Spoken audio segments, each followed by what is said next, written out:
Hey everyone, I'm working to hit 1,000 subscribers, and I need your help to get there. If you enjoy this content, please hit that subscribe button right now.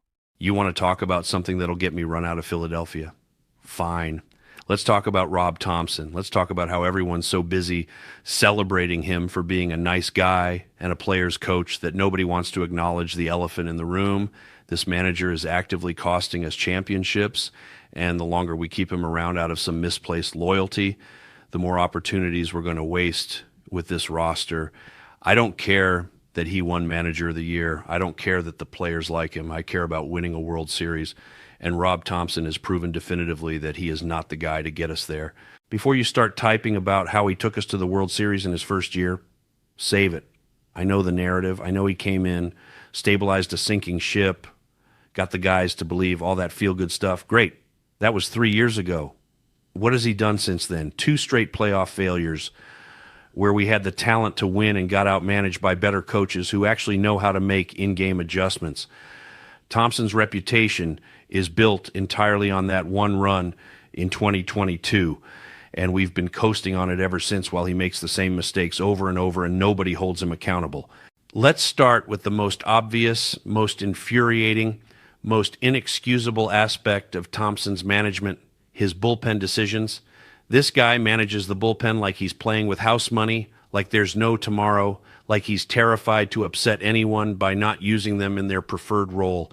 How many times have we watched him bring in the wrong pitcher in a crucial situation? How many times have we seen him leave a guy in too long because he doesn't trust his bullpen depth? How many games have we lost directly because Rob Thomson made a terrible pitching change that everyone watching could see was wrong before it even happened? The 2024 playoffs were a masterclass in bullpen mismanagement. Game after game, Thomson would stick with struggling pitchers way too long. He'd use his best relievers in low-leverage situations and then have nobody left when the game was actually on the line. He'd make decisions based on matchups on paper while completely ignoring what was happening in real time. And every single time, the broadcast booth would politely dance around saying what we all knew: the manager just cost us the game. But nobody wants to say it directly because Thomson's a nice guy and everyone likes him. Here's the thing about being a nice guy. It doesn't win you championships. You know who else was a nice guy? Charlie Manuel. Everyone loved Charlie. Great clubhouse presence. But by the end, his game management was costing us, and the organization made the tough decision to move on.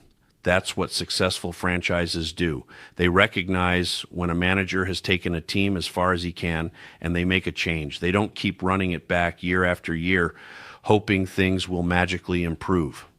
But with Thomson, we're doing exactly that. We're pretending everything's fine when it's clearly not. The lineup construction is another area where Thomson just refuses to evolve.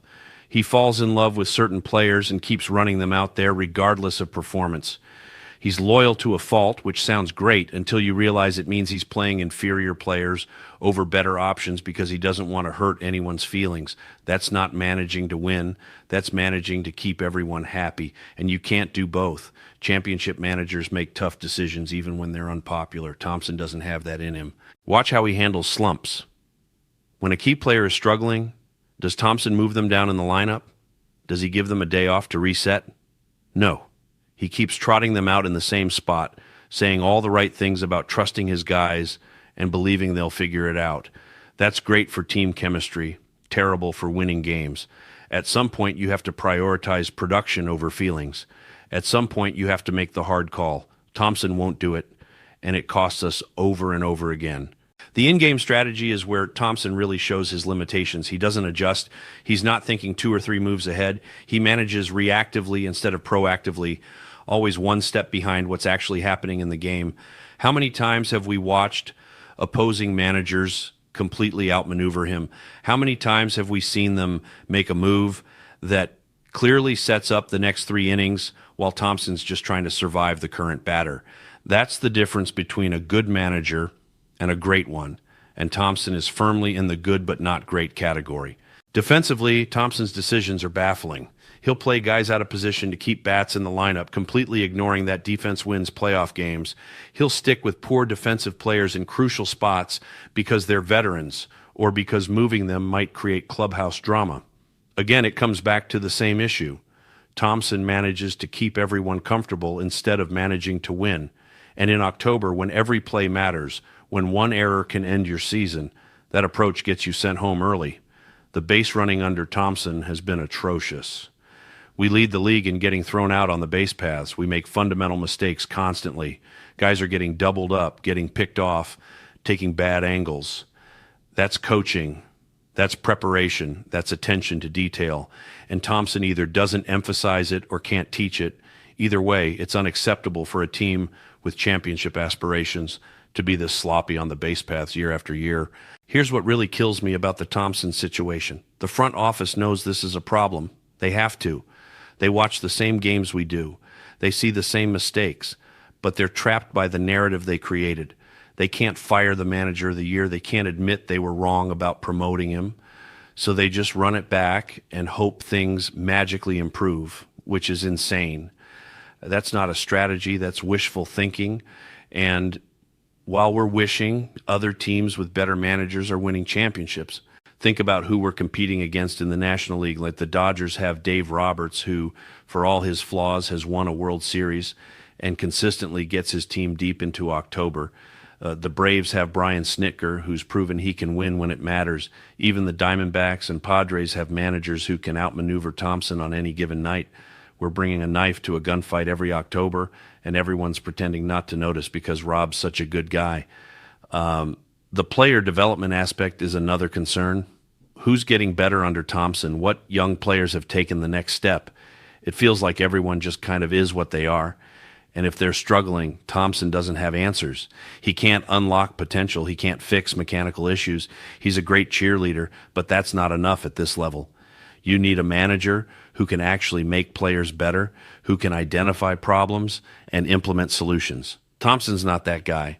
And let's talk about his post-game press conferences because they're infuriating. Every time he makes a questionable decision that costs us a game, he comes out and gives these generic non-answers about trusting his guys and believing in the process. He never takes accountability. He never admits he messed up. It's always bad luck or the other team made a good play or we just didn't execute. That's not leadership. That's deflection. Real leaders own their mistakes. Thomson doesn't. The timeout usage drives me insane, too. He'll sit there and watch a pitcher clearly losing it, struggling with command, giving up hard contact, and he won't go out there. He'll let the guy implode completely before finally making a move. Meanwhile, good managers are proactive. They see trouble brewing 2 batters before it happens, and they act. They don't wait for the disaster to be complete. But Thomson does, every single time, and then he acts surprised when we're down 3 runs. Here's the bottom line that nobody wants to say out loud. Rob Thomson is a good regular season manager and a bad playoff manager. He can manage a clubhouse through 162 games. He can keep guys motivated and happy. But when it gets to October, when every decision is magnified, when you're facing the best managers in baseball who are playing chess while you're playing checkers, he gets exposed. And we've seen it 2 years in a row now. At what point do we stop making excuses and admit this isn't working? The truly frustrating part is that this roster is good enough to win. We have the talent. We have the payroll. We have everything except the right person making decisions in the dugout. And that's the one thing holding us back. That's the difference between winning a championship and going home disappointed every October.